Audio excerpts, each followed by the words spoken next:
তবে হয়তো পারেন নাই, পারলে তো এত কিছু হতো না। আর সেকেন্ড ব্যাপার যেটা হচ্ছে, আমি লজ্জিত, আমি সিরিয়াসলি লজ্জিত।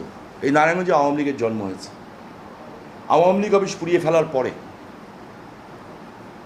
নারায়ণগঞ্জ ক্লাব ভেঙে ফেলার পরে, সাধারণ মানুষের দোকানপাটে হামলা হওয়ার পরে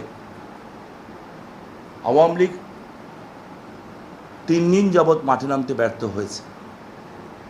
মহানগর আওয়ামী লীগের সেক্রেটারি, জেলা আওয়ামী লীগের সেক্রেটারি, জেলা পরিষদের চেয়ারম্যান দীপা নাই, চন্দনশীল, এরা মহানগরের প্রেসিডেন্ট, উনি অনেক বয়স্ক, এনারা পাগলের মতো দৌড়াদৌড়ি করেছেন, আমাকে ফোন করেছেন। তখন আমার স্যালাইন চলছে হাতে, আমার অ্যান্টিবায়োটিক চলছে, আমার মানে ব্যথার ইঞ্জেকশন চলছে।